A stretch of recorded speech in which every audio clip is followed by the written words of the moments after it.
In Praise of Books. Here's a reference book. You know, it's funny, everybody now is like, oh, just look it up on the internet. Everything's there. Oh, everything isn't there. A lot of things are still in books. And nothing beats holding a book rather than, you know, reading a phone screen is particularly annoying to try to, you know, read something and see diagrams and things. I mean, this, you know, this is one of the mini iPads. This seems like the minimum size that you would want to read anything just on the phone, which I'm doing on some things. Isn't that pleasant? But so this was put out, Selected Weeds of the United States. It's got about 50 plants, Agricultural Handbook number 366. And what it does is it describes, let me see what date is on this for copyright. Obviously, this is an older book.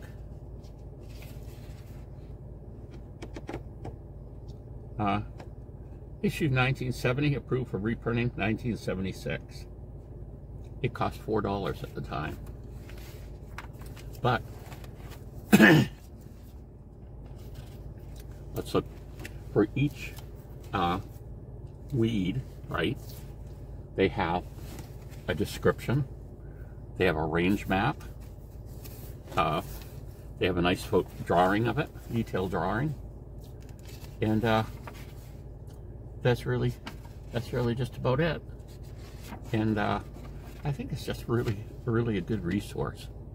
You know, with an illustration, I mean, too bad that it wasn't color, but back then color was extremely expensive, and the book binding's falling apart already here, just as I'm using it.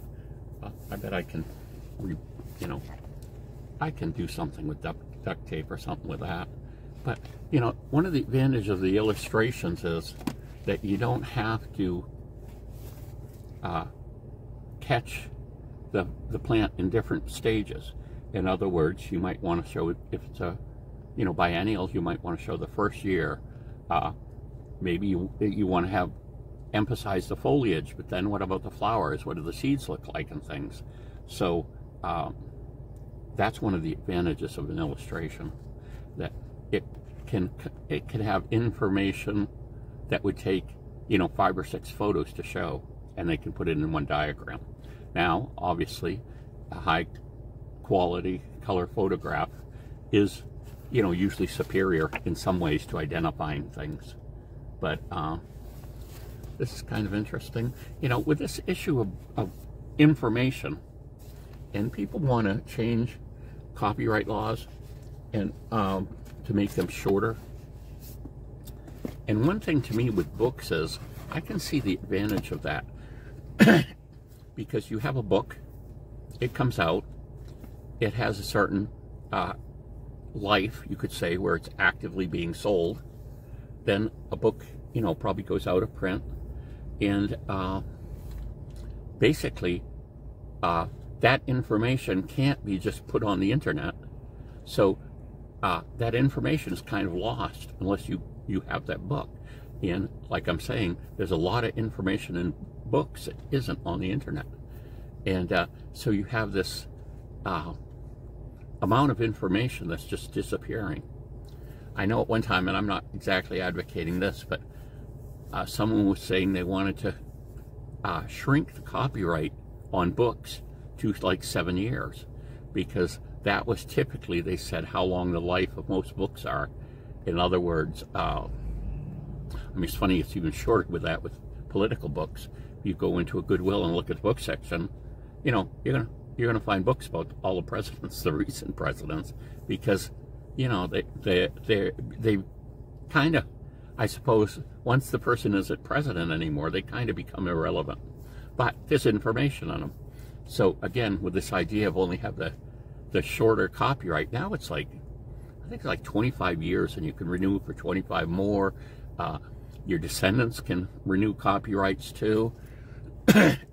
But so basically that just means that, you know, if someone finds some information in a book, they can't just you know, reproduce it and put it on the internet, because there might be a copyright holder who's going to be very upset you did it, and you know, the least that will happen is you'll have to, you know, remove that information from the internet. Now, if you can find that same information in a bunch of sources, then it's okay to put it. But usually if you have one source, you know, it's pretty much copyright violation. So that's the idea behind shortening the copyright. And like I say, I think 7 years would be too short, but it does make the point that information in books disappears. And so if we look back, you know, of course I'm 69, but if we, you know, just the year 2000, books are, you know, 12 years old, you know, 22 years old, sorry, senior moment. You know, books that were ceased printing in the year 2000, you know, have a lot of information in them, but in the year 2022, that information can't be put on the internet.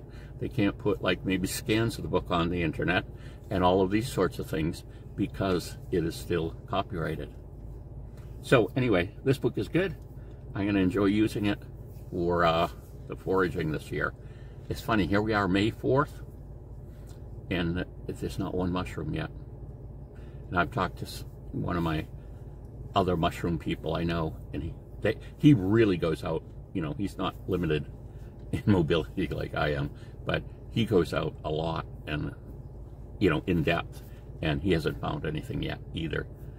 We've had an unusually cool April, and the soil temperature for the first terrestrial mushrooms, in other words, ones growing in soil, the soil has to be at least 50 degrees for 3 days before it triggers the first mushrooms, like morel mushrooms, to fruit, to come up. And of course we're going to gather that fruiting body, the mushroom. Bye.